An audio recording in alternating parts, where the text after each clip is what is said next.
so সকলে পঢ়িছেনে নাই ভালকে পঢ়িছে সাগে এন্ড এনি জাস্ট আইপিএল চাই পিনে বা আপুনি কাৰবাৰ মুখখন চাই পিনে এনেকৈ পাৰ নকৰিব এন্ড যেহেতু এসবিআই ক্লাৰ্কৰ এক্সাম আহিছে বছৰত এবাৰে আহে এন্ড যোৱা বছৰত একচুয়ালি যিবোৰ কোৱেশ্চনছ আহিছিলে ফ্ৰম দা এৰিথমেটিক সেকশন সেই গোটেইকেইটা কোৱেশ্চনছ আজি মই সলভ কৰিম এটা স্মাৰ্ট ৱে হিচাপত সলভ কৰিব বিচাৰিম গোটেইকেইটা কোৱেশ্চন আৰু যদি এই ভিডিঅ'টো চাই পিনে উপকৃত হোৱা বুলি নিজকে ভাবিছে তেনেহ'লে নিশ্চয় লাইক কৰিবলৈ নাপাহৰিব দেন আহক ভিডিঅ'টো ষ্টাৰ্ট কৰোঁগৈ ফাৰ্ষ্ট কুৱেশ্চনটো আপোনাৰ দি থৈ দিয়া আছে কি 12 men can do a work in 10 days 12টা মানুহে 10 দিনৰ কামটো কৰিব পাৰে whereas 10টা women can do a work in 18 days 18 দিন কৰিব পাৰে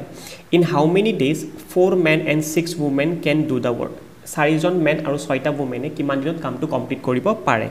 এনেকুৱা ধৰণৰ কোৱেশ্চনছ কৰিবলৈ হলে আপুনি এটা সিম্পল ফৰ্মুলা জানিব লাগে যেটো ফৰ্মুলাক আমি কওঁ যে work is equal to man into efficiency into number of days হয় নে man into efficiency into number of days এই ফৰ্মুলা গম পাব লাগে আমি তো এতিয়া জানো যে আপুনি 12টা মেন এই কাম কৰিব পাৰে 10টা দিনত আৰু 10টা womenে কাম কৰিব পাৰে সেম ওয়াৰ্কখিনি আপুনি 18টা দিনত তো তাৰ মানে এইখিনি ইহতে যি কাম কৰে এই সেম কামটো ইহতো কৰিব পাৰে হয় নে তো তাৰ মানে কি গম পালো 12টা মেন কমপ্লিট কৰিব পাৰে কামটো আপোনাৰ 10টা দিনত আৰু আপোনাৰ 10টা womenে কমপ্লিট কৰিব পাৰে কামটো 18টা দিনত হয়নে তাত ক্যান্সেলেশন যদি আপুনি কৰি পিনে চাই ক্যান্সেলেশন আপুনি 6 ৰে আপোনাৰ 2বাৰ যাব আৰু 6 ৰে আপোনাৰ 3বাৰ যাব দেন 10 ৰে 10 ক্যান্সেল গুছি যাব আপোনাৰ দেন আপুনি কি পাব men by women আপুনি পাব 3/2 হয়নে men by women আপুনি পাব 3/2 তো আপুনি জাস্ট গম পাব লাগে মেনৰ এফিশিয়েন্সি কিমান 3 হয় আৰু womenৰ এফিশিয়েন্সি আপোনাৰ 2 হয় আপুনি জাস্ট এইখিনি পোৰশন হে গম পাব লাগে ইয়াৰ পৰা ঠিক আছে তাৰে পিছত আপুনি কি জানে কি আপুনি 4 men আৰু 6 womenে কামটো কিমান দিনত কমপ্লিট কৰিব পাৰে তো 4 men আৰু 6 womenে কামটো কিমান দিনত কমপ্লিট কৰিব পাৰে ডেটো ইয়াতে মই দিলো আৰু ওয়াৰ্ক কিমান ওয়াৰ্ক আপুনি দি থৈ দিয়া আছে যিকোনো এটা লব পাৰে ইয়াতে 10 women 18টা দিনত তো 10টা women এটা womenৰ কিমান কি হয় এটা women আপোনাৰ দুটাকে হয় আৰু কিমানটা দিনত 18টা দিনত হৈ গল তো আপুনি 4টা মেনৰ এফিশিয়েন্সি কিমান কে আছিল 3 কে আছিল আৰু 6 ইনটু womenৰ এফিশিয়েন্সি 2 কে আছিল আপোনাৰ আৰু আপুনি ব্ৰেকেটটো ক্লোজ কৰি দিব আৰু d মানে নাম্বাৰ অফ ডেজ কিমান লগাব ইহতে 10 ইনটু 2 ইনটু 18 ঠিক আছে এখিনি পালে আপুনি তো ইয়াৰে পৰা আপুনি কি গম পাব ইয়াৰে পৰা গম পালে যে আপুনি 4 আৰু 3 12 হয় 6 আৰু 2 12 হয় 24 d is equal to 10 into 2 into 18 তো 12 ৰে ক্যান্সেল গলে 12 ৰে আপোনাৰ যাব নে এটো আচ্ছা 12 ৰে কৰকে 2 ৰে কৰিছো 2 ৰে 12 বাৰ গল 2 ৰে আপুনি এটো ক্যান্সেল গুছি গল দেন 6 ৰে আপোনাৰ দুবাৰ গল 6 ৰে আপোনাৰ এটো 3 বাৰ গল ঠিক আছে দেন 2 ৰে আপোনাৰ এটো 5 বাৰ গল তো d কিমান হ'ব আপোনাৰ 5 into 3 is 15 নাম্বাৰ অফ ডেজত কামটো কমপ্লিট কৰিব পাৰে তো এনেকৈ আপুনি এই কোৱেশ্চনটো সলভ কৰিব পাৰিলে হয় এক্সাম্পলত ঠিক আছে তো আহক এতিয়া কোৱেশ্চন নম্বৰ 2 সলভ কৰিবলৈ যাও Question 2 A car can cover a distance in 4 hours at a speed of 60 km/h 4 ঘণ্টাত এটা ডিসটেন্স কভার কৰিব পাৰে 60 km/h কে যদি তেখেতে যায় by what percent should the speed be increased to cover the same distance in 2.5 hours 2.5 hours যদি ডিসটেন্সটো complete কৰিব বিচাৰে মানুহজনে তেনেহলে কিমান ডিসটেন্স ইনক্ৰিজ কৰিব মানে কিমান স্পিড ইনক্ৰিজ কৰিবলৈ হেতু আপোনাৰ পাৰ্সেন্টেজ কৰিছে কোৱেশ্চনটোত তো লেট আস ট্রাই আপুনি দেখিছে ইয়াতে 4 ঘণ্টাত যদি আপুনি 60 km/h কে যায় তেনেহলে ডিসটেন্স কিমান কভাৰ আপ কৰিছে ডিসটেন্স আপুনি স্পিড ইনটু টাইম হয় তো ডিসটেন্স স্পিড ইনটু টাইম হয় স্পিড কিমান হয় আপোনাৰ স্পিড আপোনাৰ 60 হয় টাইম আপুনি 4 ঘণ্টা লগাইছে তো স্পিড 60 আৰু আপোনাৰ 4 ঘণ্টা লাগিছে তো আপুনি 240 km গল তো ডিসটেন্স আপুনি 240 km গল তাৰ পিছত কি কৈছে আপুনি by what percent should the speed be increase to cover the same distance in 2.5 km 2.5 km যদি আপুনি কভাৰ কৰিব বিচাৰে তেনেহলে আপুনি কিমান স্পিডত যাব লাগিব তো আগতে চাই লওক কি ডিসটেন্স কিমান হয় ডিসটেন্স 240 হয় ডিসটেন্স 240 স্পিড আপুনি আগতে চাই লওক স্পিড কিমান হ'ব লাগে 240 ডিসটেন্স আপুনি যদি 2.5 আৱাৰত যাব বিচাৰিছে ঠিক আছে তো কিমান হ'ব লাগে তো 240 ইনটু ইয়াতে 10 দি দিলো কালমত তলত 25 দিম ঠিক আছে তো আপুনি 5 ৰে 5 বাৰ গল 5 ৰে আপুনি দুবাৰ গল 5 ৰে কেইবাৰ যাব এটো দেন আপুনি টু 40 পালে 8 বাৰ 48 into 2 is 96 তো 96 km/h মানুহজন স্পিডত যাব লাগিব নেক্সট আপুনি জানে যে মানুহজনে কিমানত গৈছিল আৰম্ভতে 60 km/h গৈছিল আৰু এতিয়া মানুহজন 2.5 আৱাৰত যাবলৈ 96 km/h যাব লাগিব তো কিমান পাৰ্সেন্টেজ স্পিড ইনক্ৰিজ কৰিব লাগিব তো আপুনি higher value minus lower value কিমান 36 হয় তো ইয়াতে আপুনি 36 দিলে divided by the initial speed initial 60 হয় আৰু ইনটু 100% তো ইমানখিনি আপুনি ইনক্ৰিজ কৰিব লাগিব স্পিড তো 12 ৰে 12 3 গুণ আৰু এটো 12 5 গুণ 3/5 তো 3/5 মানে আপুনি কম পাই যে এটো আপোনাৰ 60% হ'ব লাগে তো দিছ ইজ অপশ্যন নম্বৰ এ হৈ যাব কুৱেশ্যনটোৰ কাৰণে তো নেক্সট কুৱেশ্যনটো চাওঁ the ratio' of the ages of Ram and Rahim 10 years ago 10 বছৰ আগতে কিমান আছিলে 1:3 আছিলে ঠিক আছে the ratio' of their ages 5 years hence 5 বছৰ পিছত মানে এইটো প্ৰেজেণ্টত যদি আছে 5 বছৰ পিছত 2:3 হ'ব মই এবাৰ দেখাই দিছোঁ আপোনাৰ যদি ইয়াতে বৰ্তমান তেওঁলোক আছে কি 10 বছৰ আগত ইহঁতৰ এজৰ কিমান আছিলে 1:3 আছিলে ঠিক আছে আৰু যদি এইটো প্ৰেজেণ্টৰ হয় 5 বছৰ পিছত ইহঁতৰ আপোনাৰ কিমান হ'ব 2:3 হ'ব মই কাৰ কথা কৈছোঁ মই আপোনাৰ ৰাম আৰু ৰহিমৰ কথা কৈছোঁ ঠিক আছে তো এতিয়া then what is the ratio' of the present এজৰ ৰেচিঅ' তেনেহ'লে কিমান হয় তেওঁলোকৰ ঠিক আছে বাৰু তো আচ্ছা এইখিনি যদি মই আপুনি চাবলৈ যাওঁ এতিয়া মই ধৰি লৈছোঁ যে ৰাম আৰু ৰহিমৰ আপোনাৰ 10 বছৰ আগতে কিমান আছিলে x আৰু থ্ৰাইছ x আছিলে তো মই ৰামৰ 10 বছৰ আগতে কিমান ধৰিছোঁ ৰামৰ আপোনাৰ ধৰিছোঁ মই x বুলি আৰু ৰহিমৰ আপোনাৰ 10 বছৰ আগতে কিমান ধৰিছোঁ থ্ৰাইছ x বুলি প্ৰব্লেম নাই ঠিক আছে আৰু আপোনাৰ কৈছে যে প্ৰেজেণ্টৰ পৰা 5 বছৰ পিছত 2:3 হয় আপুনি চাওক এইটো বছৰৰ পৰা তেওঁলোকে যদি এইটো বছৰৰ পৰা এইখিনিলৈকে আহি পাব লাগে কিমান বছৰৰ গেপ এটা হ'ল 15 বছৰৰ গেপ এটা হ'ল 10 বছৰ এই পিছফালে গৈছিলে আগফালে আকৌ 5 বছৰ তো 15 বছৰৰ গেপ এটা হ'ল তো তেওঁলোকে কি ক'ব পাৰি ইয়াতে কি 15 বছৰৰ গেপ সাপোজ যদি মই কওঁ যে 15 বছৰ পিছৰ 10 বছৰ আগৰ কথা কৈছোঁ তো ইয়াতে x + 15 যদি মই এড কৰোঁ ৰামৰ লগত আৰু ৰহিমৰ লগত যদি আপুনি থ্ৰাইছ x + 15 এড কৰোঁ তেনেহ'লে এইটো আপুনি 2:3 আহিব লাগে নাই আহিব লাগে তো এনেকৈ যদি আপুনি ক্ৰছ মাল্টিপ্লাই কৰি পিনে চাই কিমান হ'ব থ্ৰাইছ x + 45 আৰু ইয়াতে আপুনি 6x + 30 তো ইয়াতে 6x + 30 এফালে থ্ৰাইছ x আৰু আপুনি 15 পালে তো xৰ ভেলু 5 পাব xৰ ভেলু যদি 5 পায় তেনেহ'লে আপুনি জানিব যে ৰামৰ এজ 10 বছৰ আগতে কিমান আছিলে 5 আছিলে আৰু ৰহিমৰ এজ 10 বছৰ আগতে কিমান আছিলে 15 আছিলে তো প্ৰেজেণ্টত কিমান হ'বলে প্ৰেজেণ্টত ইহঁতৰ গেপটো কিমান আছিলে 10ৰ গেপ আছিলে প্ৰেজেণ্টৰ পৰা হয় নাই তো আপুনি আকৌ 10 বছৰ আগুৱাই দিয়ক এইটো পিছৰহে কথাটো কৈছিলে তো এইটো 10 বছৰ আগুৱাই গ'লে পাষ্টৰ পৰা এটা প্ৰেজেণ্টত আহি পালে তো 15 বছৰ হ'ল আৰু ইয়াতেও 10 বছৰ আগুৱাই আহিলে তো প্ৰেজেণ্টত আহি পালে 25 বছৰ হ'ল তো 25 আৰু 15 বা 15 আৰু 25 তো 15 25 আপোনাৰ ৰেচিঅ' কিমান হ'ব লাগে 3:5 হ'ব লাগে সেইটোৱে সুধিছিলে কুৱেশ্যনটোত যে আপোনাৰ প্ৰেজেণ্টৰ ৰেচিঅ' কিমান হয় তো ডেট শুড বি 3:5 ঠিক আছে next question two trains of length কিমান 140 আৰু 120 দুখন ট্ৰেইন আছে এখন ট্ৰেইনৰ আপোনাৰ লেন্থ 140 মিটাৰ আনখনৰ লেন্থ আপোনাৰ 120 মিটাৰ ঠিক আছে running in the same direction move কৰি আছে অন পেৰেলেল ট্ৰেকছ স্পীড 132 km/h এটাৰ আপোনাৰ 132 km/h আৰু আনটোৰ আপোনাৰ 80 km/h ৰেসপেক্টিভলি ঠিক আছে বুজি how much time will they take to cross each other এখনে আন এখনক ক্ৰছ কৰিবলৈ হ'লে কিমান সময় লগাব তো সেম ডাইৰেকশ্যনৰ কথা কৈছে আপোনাৰ তো আমি জানো যে স্যাৰ টাইম কিমান হয় টাইম আপোনাৰ ডিসটেন্স বাই স্পীড হয় এটা ডিসটেন্স কিমান হয় তেওঁলোকে এইটো আৰু এইটো নিজৰ লেন্থটোৱে কভাৰ কৰিব তো ট্ৰেইন এণ্ড প্লেটফৰ্মৰ এটা ক্লাছ মই কৰি থৈ দিছোঁ তো সেইটোও চাব পাৰে এইটো বস্তু অলপ বুজি পাব আপুনি তো ইয়াতে আপুনি চালে গম পাব কি 132 km/h এইটো 80 আপোনাৰ km/h আছে কিন্তু এইটো যদি চাই আপুনি মিটাৰত আছে তো km/h টো আপুনি মিটাৰত কনভাৰ্ট কৰিব লাগিল আগতে তো আপুনি 132 km/h আৰু 80 km/h তো মই কৰি চালে কি হ'ব যেহেতু ইয়াতে সেম ডাইৰেকশ্যনত যায় তো আপোনাৰ স্পীড টু ৰিলেটিভ চালে কিমান হ'ব স্পীড ৰিলেটিভ চালে আপোনাৰ সাবট্ৰেকশ্যন কৰিব লাগিব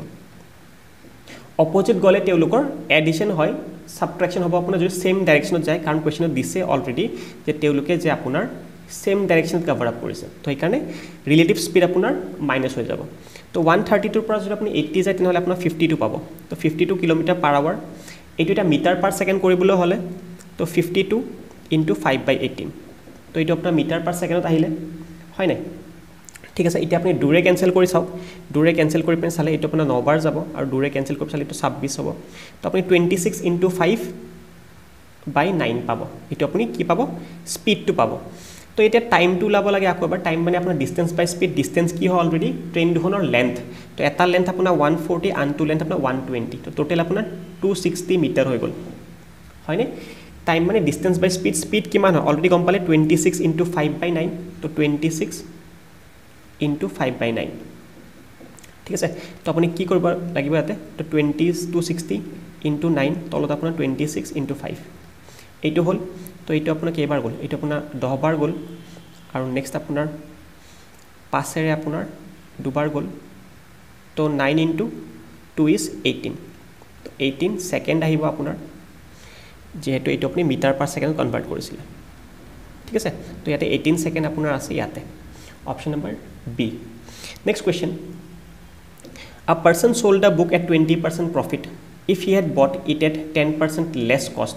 and sold it for 90 rupees more 10% কমত যদি হি কিনিলে হয় আৰু 90 টকা যদি বেছিত বেচিলে হয় then he would have gained 40% profit find the cost price of the book cost price to ওলাব লাগে okay let us try suppose মই কৈছো যে এইটো আপোনাৰ cost price লিখিছো এইটো আপোনাৰ selling price লিখিছো ঠিক আছে একো ফৰ্মুলা ইউজ কৰিব নালাগে a person প্ৰথমতে কি কৈছে a person sold a book at 20% profit মানে যদি মানুহজনৰ cost price 100% হয় মানুহজনে কিমানত আপোনাৰ বেচিছে 120% ত বেচিছে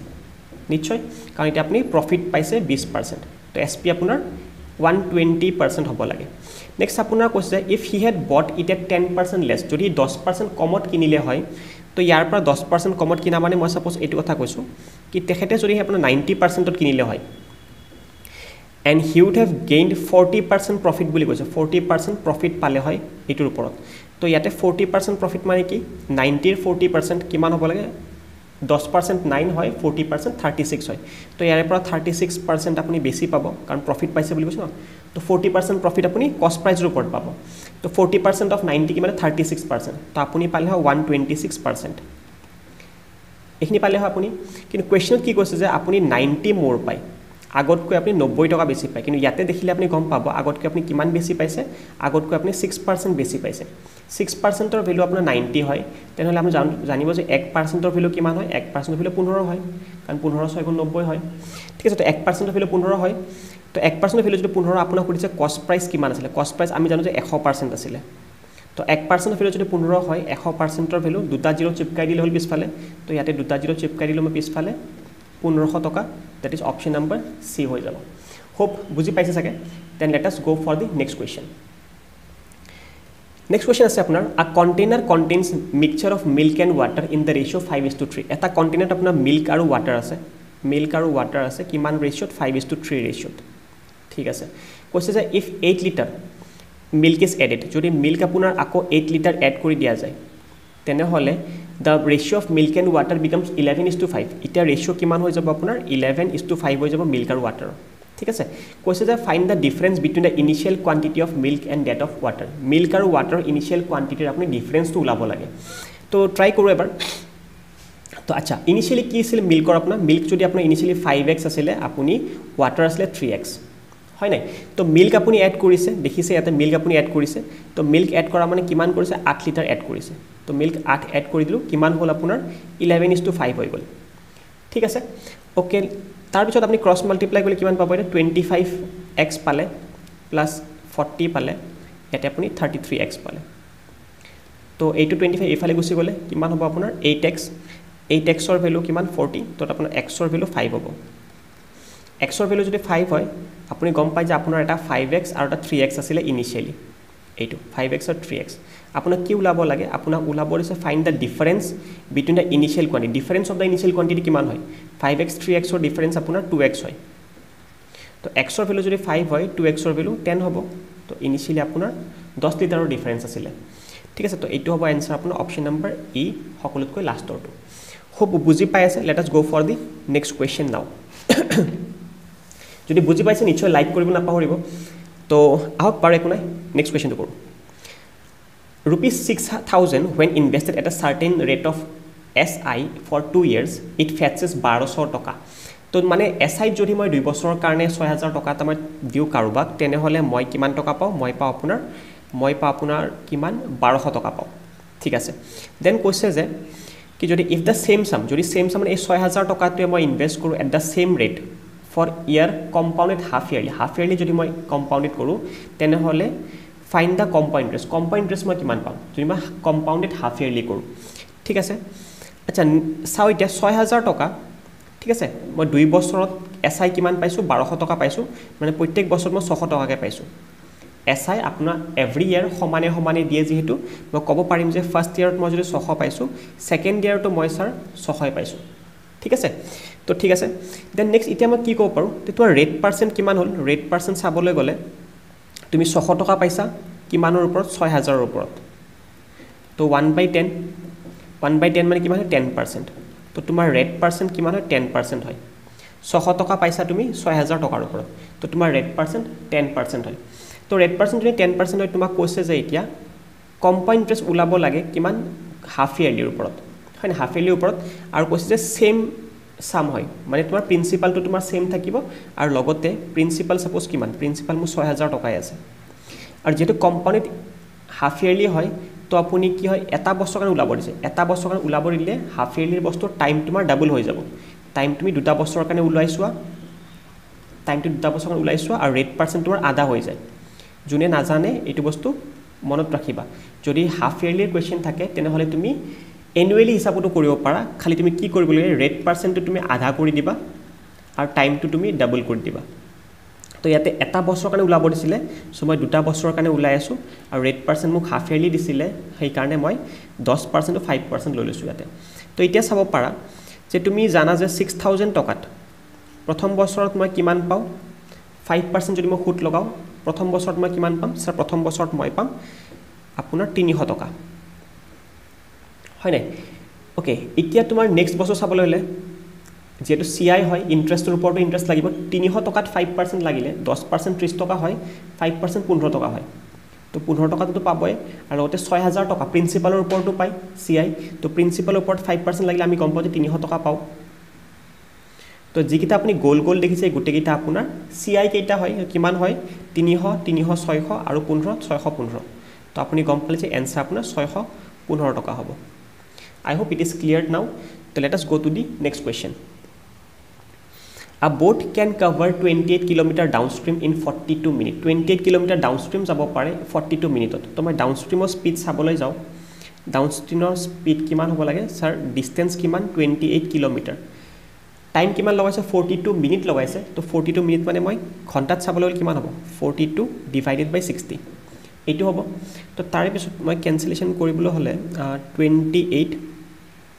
into 60 divided by 42 তো আপুনি কেইবাৰ যাব 28 into 60 divided by 42 তো আপোনাৰ 7 এ যাব 7 4 গুণ 28 7 6 গুণ 42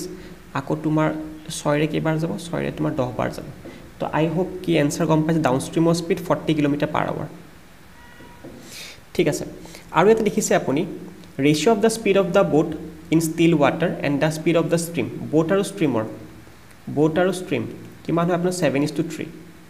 ঠিক আছে তো মই গম পাও যে ডাউনষ্ট্ৰীম বাই আপষ্ট্ৰীম কিমান হ'ব লাগে 7 + 3 is 10 7 - 3 is 4 জুনে গম নাপায় বোট আৰু কাৰেন্টৰ ৰেশিওৰ পৰা কেনেকৈ মই ডাউনষ্ট্ৰীম আৰু আপষ্ট্ৰীমৰ ৰেশিও ওলাব লাগে তেনেহলে জাস্ট মন ৰাখিবা ডাউনষ্ট্ৰীম আপষ্ট্ৰীমৰ ৰেশিও একবাৰটো ওলাব পাৰিবা জাস্ট এই দুটা এড কৰি দিবা এবাৰ হেতু ওপৰৰ ভ্যালু সাবট্ৰেক্ট কৰি দিবা এই তলৰ ভ্যালু ঠিক আছে তো 10/4 মানে তুমি গম পাও যে 5/2 হ'ব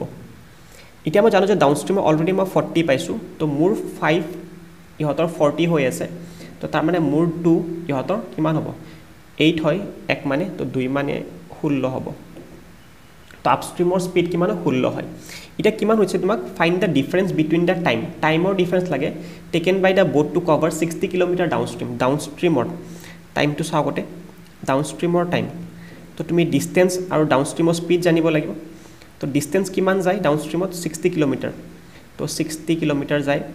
ঠিক আছে স্পীড কিমান ডাউনষ্ট্ৰীমত তুমি জানা যে 40 হয় তো 40 60/40 সৰি 60/40 তো আমি জানো যে 60/40 মানে 1.5 হয়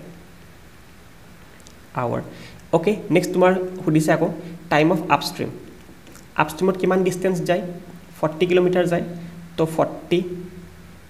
ঠিক আছে কিমান তোমাৰ স্পীডত যায় আপষ্ট্ৰীমত তো আপষ্ট্ৰীমৰ স্পীড আমি জানো যে 16 হয় তো 40/16 তো কিমান হ'ব লাগে 16 into 232 to 8 থাকিব 8/6 মানে 5.5 to 2.5 to 2.5 hour তো তোমাক এটা কোৱেশ্চন কি উদিছে find the difference between the time এই টাইমটো তোমাৰ ডিফাৰেন্স লাগে তো তুমি টাইম 1.5 ঘণ্টা আৰু 2.5 আৱাৰ্স দেখিছা তো তোমাৰ ডিফাৰেন্স কিমান হ'ব 1 ঘণ্টা হ'ব ডিফাৰেন্স 1 ঘণ্টা হ'ব দ্যাট ইজ অপচন নম্বৰ এ পৰি যাব সৰি বি পৰি যাব এইটো তো নেক্সট কোৱেশ্চনটো কৰো এতিয়া তো কেমন লাষ্ট কোৱেশ্চন ইট আছিলে if the length of the rectangle is increased by 40% while the breadth